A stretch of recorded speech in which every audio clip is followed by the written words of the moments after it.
So Q1 GDP numbers are heartening 7.8%, at a time when President Trump said that, India is a dead economy. How do you react to something like that? I may not be able to comment on, let's say, foreign head of the state commenting on it. But in India, one line which I keep repeating several times, probably even once when I met you once earlier when we chatted like this, it is the cynics within India who worry me.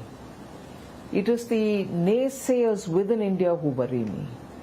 Assume somebody had said it, a head of state has said it. Building India together, and all of us together building India, are we going to carry those tales or stories or observations which somebody else says and then repeat that here, oh, so and so has said this, India's a dead economy, we knew it, this is happening, that's happening.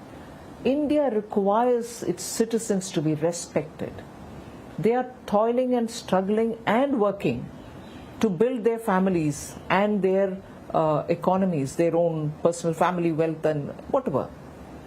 At this time when we are trying to create more opportunities, do we need the naysayers to even borrow such observations, be it as it may that it is coming from a head of state? Do we need our own people to use these expressions?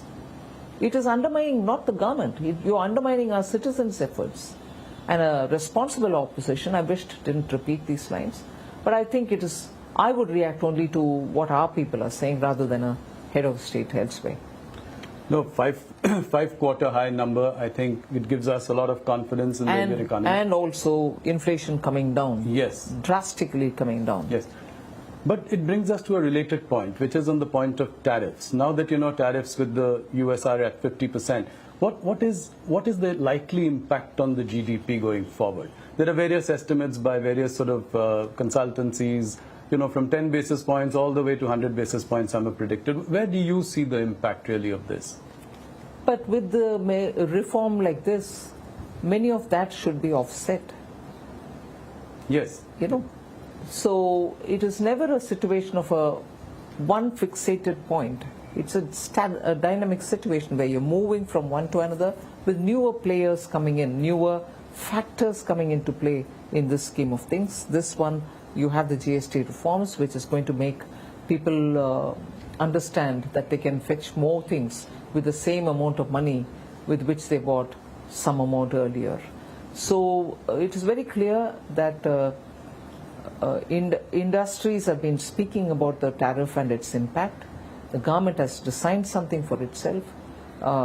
We will come out with something to handhold those who are hit by the 50% tariff from the US. This has been said earlier. I've met up with the delegations when I went to Chennai in recent past few days. I have said this there and I will repeat it. Government is working. So will they be allowed to sell in India, or how do you plan to alleviate their concerns? No, there is a package which consists of very many different ways in which we want to help them.